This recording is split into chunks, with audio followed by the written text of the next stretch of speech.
Let's turn to the table and see how everything has played out. SK Gaming is still sitting comfortably at #1 as they'll look to tie their current win streak record held by Fnatic next week. Now, speaking of which, Fnatic is still behind them in second, with the Unicorns of Love now in third. And here's where it gets really interesting. The Copenhagen Wolves and H2K have both climbed in the standings to the Elements in the #4 spot going into week 5 of the split, Fisho. Yeah, and I don't think anyone before this split started would have put Elements as a mid-tier team in the LCS with the change. They got it Reckless, of course. We talk about how now they have this superstar AD carry. Not saying Taps was bad at all. He was definitely up there with the Reckless in the last split. But everyone was talking about how now this could be the piece Elements really needed to become a better team.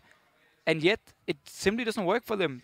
The early game is way too bad, and if they don't really step it up, then again, teams like H2K and Unicorns of Love, they can just keep advancing forward in the standings. Yeah, if anything, it's just super interesting for us as a viewer to check in all that. Now, looking at individual performances, there was one player today who went absolutely mad with 10 kills, 10 assists, a triple kill, and only 2 deaths as Cassiopeia. Today's fantasy point leader is a Copenhagen Wolves' Soren with 41 points. We also got to talk to him here on the desk. Yeah. In great spirits on the Snake. Absolutely love to see him and Freeze be so happy after their win. And I love how Copenhagen Wolves have now found a playstyle.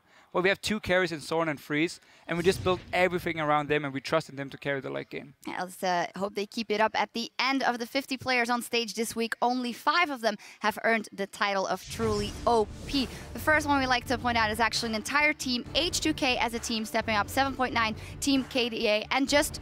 they got their target, they got their early pick, and they drove it home. Average game time, 30 minutes here. Both the wins were very, very convincingly for H2K. And I really love how the new shot calling seems to have made them so aggressive and so coordinated after just 1 week with Kasing coming in as the new support. And obviously we know Odoamne loves to make these aggressive calls. Yeah, good for them as we see them playing out. Then #2, we can't go without mentioning anyone from SK Gaming. This one for me, it's Freddy122. Just so consistent, and Azir is a nightmare. Every single game, Freddy will perform. Last week he did it against Elements. Now he got Azir again. Another standout performance from him.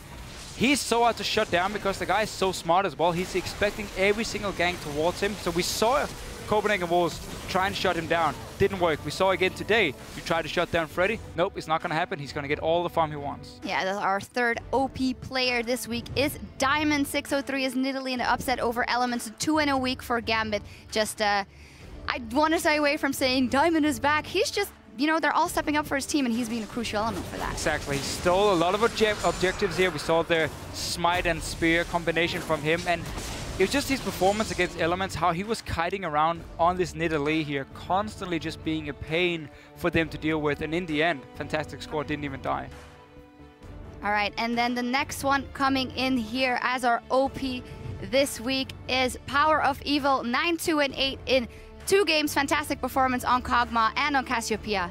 Yeah, Trevor talked about how much damage he did in the last game here, and of course yesterday, solo killing Nuke Dog. We see it here, punishing him for actually mispositioning, going back to the tower.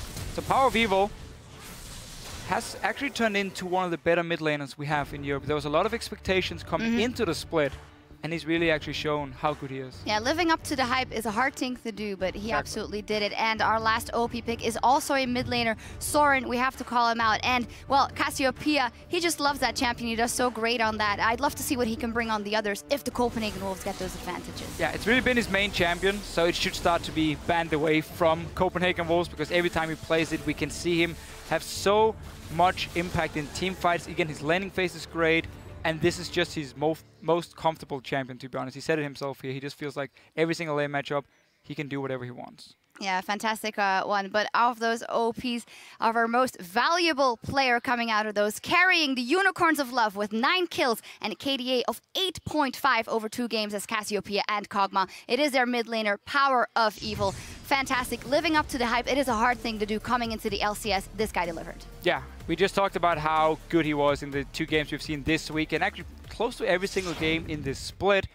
He always brings out some new picks. I know he has like 10 different pocket picks ready for whatever counters he needs, so we're going to see more crazy stuff from him. And as long as he can keep playing like he's doing now, Unicorns are going to be at least top 5 in the standings. Don't worry if you didn't have Soren or Power of Evil on your fantasy team this week. There is much more time to make a comeback when the European LCS returns next Thursday with an El Clasico matchup. Fnatic against SK Gaming. I am so hyped for that one. Oh, hell yeah. That's going to be insane. SK undefeated still. Can Fnatic actually break that winning streak? It's going to be the big question. We will see those matches begin next Thursday right here at 6 p.m. Central European Time. That is 9 a.m. Pacific. Meanwhile, the North American LCS starts its week 4 tomorrow as Team Coast face off Counter Logic Gaming. Dignitas will go up against Cloud9, and to close it out, it's Gravity versus Team Solomid. That all starts at 9 p.m. Central European Time, noon Pacific. Are you excited to see Bjergsen? I'm always excited to see Bjergsen, even though he's American for me now. He's no longer Danish, sadly. I only have Santorin left. Well, that's got to be enough. As we look towards the weekend and Valentine's Day, we want to share a little bit of love with you. The Unicorns of Love tweeted, "We must confess, we have a crush on you guys. Will you be our Valentine?" With that stare, I don't think anyone can say no to that. I'm sold completely. You're sold. What a beautiful man. Well, that's you say that to everybody? No, not everyone. Cyanide has said it to Reckless, I believe. Who else? Just 2 guys. Yeah, well, Power of Evil, 3 guys. That's not in. All right, no, not many. Nothing. That just about does it for us here in Berlin. We'd like to thank Crepo for lending us a hand on both desks this week. And from myself, the Fish Show, and the LCS broadcast team, thank you for watching. GG and good night.